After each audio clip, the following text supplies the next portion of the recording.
Review with you just what is a function, using function notation again. We've already talked about that.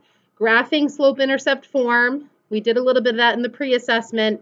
And then just going between a table and a graph, which you did today on 009. So I was going to go through these, kind of quickly. If I'm going too fast, tell me to slow down. All right, so here we go. It says, what is a function? It's a relation in which each input has only one output. And I think of the inputs as like students in a class. So like, do each of the students in the class know where they have to go? Yes, person 1 goes to 0, person 2 goes to 7, person 3 goes to -3, and person 4 goes to 7. It's okay if 2 of the x values go to the same place. They just have to know where they're supposed to go. So this is a function because each x has only one y value. I'm not going to spend the time to write that out. Yeah. Right. So we're going to look to see if an x value, an input, gets confused on where it needs to go. This is a table. This is called a mapping diagram. You might not have seen it before, but it's another way to represent a relation between x and y. So here, 10 is going to 15, 20 goes to 45, 30 goes to 25, and 40 goes to 35. So I don't see any confusion there. The arrows clearly tell me where to go. Same thing with C, right? So this person goes here, here, here, here. So as long as the arrows, there's only one arrow, then that person doesn't have to like split in half and go 2 different places, right? Because you can't be in 2 places at the same time.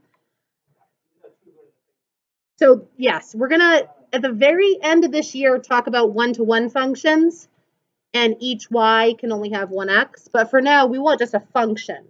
So, and it has to pass the vertical line test. So all of these have been functions so far, but now part D, can you see why part D is going to fail and not be a function now? Because 1 has 2 different y values. So this is our first no, because x equals 1 has 2 different outputs.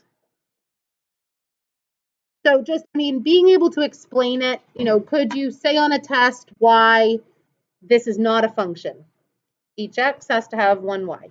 What would you say about E, this set of coordinates? Does that pass as a function or not? No. What fails it for us? Right, so 2 doesn't know where to go. Do I have to go to art class or do I go to music? Like, I don't know where to go. So you can't confuse your x's. It's like a roadmap, input, output. So no, x equals 2 has 2 different outputs. And then this is a linear function. And yes, each x will have one y value. There was something called the vertical line test. You might have heard of it before. I'm not sure. But when you draw a vertical line down a graph, you're only allowed to hit the graph once with each of your vertical lines. So for example, a circle would fail the vertical line test. So it's not considered a function. A sideways parabola would fail the vertical line test. So the vertical line test is a quick way to look at a graph and say if you've got a function or not. So these are the different representations. You could have a data table, a mapping diagram, a set of coordinates, a graph. Those are all different ways that you can represent some data. So this is just kind of big idea. Do we have a function? And now, how do we use function notation? We've already talked about this with our linear review. But if here's my f of x function, you're evaluating f of x. And then here's my g of x function, you're evaluating g of those values. So f of 5, I plug in 5 right here. So I do 2 times 5 plus 5, and I see what I get. So that would be 10 plus 5 is 15. So 5 is the input, 15 is your output. So I'd like you to take just a minute on your own and try those kind of mental math. When you plug them in, what do you get? And then we'll compare our answers in just a minute. A second here. So when I plugged in -1, I got -2 plus 5 was +3. When I plugged in 0, I got 0 here, plus 5 was 5. And then let's see, I had to plug in 0, so I got -3 times -2 is +6. And then I plugged in -1 here, so I got -3 times -3 is 9, because a negative times a negative. And then when I plugged in 2, inside I got 2 minus 2 is 0, and 0 times anything is 0. So just gauge for yourself, oh, I made a mental math error on the parentheses or multiplying the two negatives. Because that's just something, some of you haven't had math in 6 or 8 months. So you just need to, brush the cobwebs off. But just understanding what to do is kind of the big idea. Improving our mental math, that'll come. Okay, so here's graphing linear functions. I'm hoping, we spent a lot more time last week on this than I did with day 1 last semester. They came into this cold. You guys should come into this a little bit refreshed on linear just because of those warm-ups that we did while I was out. So slope-intercept form, y equals mx plus b. You may have to convert them into slope-intercept form, but A, B, and C are already done for you. They're in slope-intercept form. So your first step is you go to the y-intercept. So in part A, we're going to go to 3 on the y-axis. So I'm going to start at 3, put my confident dot in pen, and then you have to do the slope. And I always make my slope into a fraction. So I'm going to go 2 over 1. And a positive slope always rises as you go to the right, and a negative slope always falls as you go to the right. So I'm going to go up 2 over 1. And I like to continue the pattern on both sides of the y-intercept. And then, connect it with a straight line best you can, or if you want a ruler, there's some in that pink drawer over there if you really want a ruler. But does that kind of make sense? So your starting point is your y-intercept, and then your slope is a fraction. On B, starting point is at -2 on the y-axis, so there I am. And then when there's no number written in front of the x, the slope is 1 over 1. So this is really 1x. So I go up 1 and over 1 from that y-intercept. And I like to do a couple points on either side of the y-intercept, just because when you start graphing 2 lines at once, it's nice to see where they intersect. So if you get in the habit of putting some dots, it makes it easier to graph the line. Questions so far? Hopefully this is seeming like, okay, I can't remember this from last week and 2 years ago or whenever you had Algebra 1. All right, so part C, I go to 6 on the y-axis. Oops, this was not a good one for me to make for you, sorry. So I'm at 6 on the y-axis. I'm just imagining there's 6. And then the slope is up 1 over 2. So I could go up 1 and over 2 in this direction, and down 1 over 2 in this direction, down 1 over 2 again. So at least you can kind of get back on the graph. That was my bad. Went off the graph a little bit, but make do.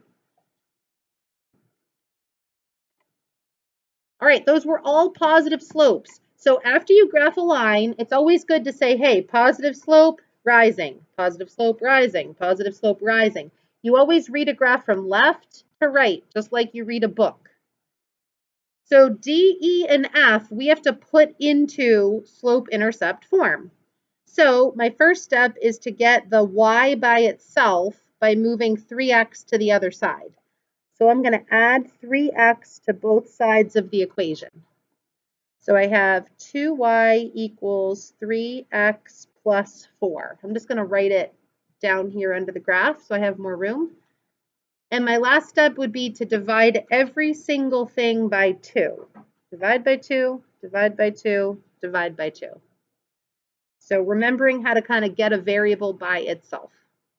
I personally would leave this as 3/2. To me, that makes more sense than 1.5 as a slope. And then plus 2 is your y-intercept. So I'd like you to try graphing that one now. So go to your y-intercept and do your slope. And then maybe you could try E and F putting them into slope-intercept form and see if we can do that. And I'll come back in just a minute and we'll check our answers. Unpause it for the sake of the video. So I got 1/3 x plus 4, and I didn't realize I made every single slope on this page positive. So probably shouldn't have made them all positive. I should have made a couple negative, but so there's those two. Oh, I guess I skipped graphing example D. So I start at 2 and I go up 3 over 2, down 3 over 2. So every single one was positive. I must like positive numbers or something. So, and you should notice a slope of 3/2 is much steeper rate of change than a slope of 1/3, right? If a plant is growing up 3 over 2 every day, it's growing at a faster rate than a plant maybe that's growing at only 1/3 of a centimeter each day, right? Different rate of growth. Any questions on those? So graphing linear functions, that's something we're going to be practicing. And then we're going to find intersection points kind of at the end of this week. Graph two lines, where do they intersect? So the last page I wanted to do with you today was just going between like a mapping diagram and a set of points, or a graph and a set of points, deciding if it's a function. And then these are just, you know, writing out the table and graph. These are all different ways to represent data. So just being comfortable going between them. So this is a mapping diagram. Rewrite it using a table and using coordinates. I'm just going to have you rewrite it using coordinates to save time. And then, is it a function, yes or no? So let's answer that part first. Is it a function, yes or no? Oh, yeah? Okay. I usually go in just 5 minutes, just this last page. So can you see this input? What's the problem here? Two different outputs. So it is not a function, right? And if I just wanted to list the coordinates, it is 2, 20 and 2, 40, right? That was the problem. And 4, 40, and then 3, 30. So just being able to list coordinates. The next one, rewrite using a mapping diagram and a table. So let's just do a table for this one. We just need to practice one of them, I think. This is a function, yes, passes the vertical line test. So if I wanted to make up a table of values, let's see, I have -1, 7. Notice that I don't put an arrow, so a table doesn't need an arrow. You know that this x goes with this y. And then at 0, I'm at 5. At 1, I'm at 3. At 2, I'm at 1. And at 3, I'm at -1. So just being able to put your x's in order, right? X's in the table go from smallest to greatest, and then they're just paired up with their partner y value. So I'm going to do number 1 down below, and then you can try number 2 to finish it up. So if the line has a y-intercept at 5 and a slope of 2, my equation is going to be y equals 2x plus 5, right? M and B.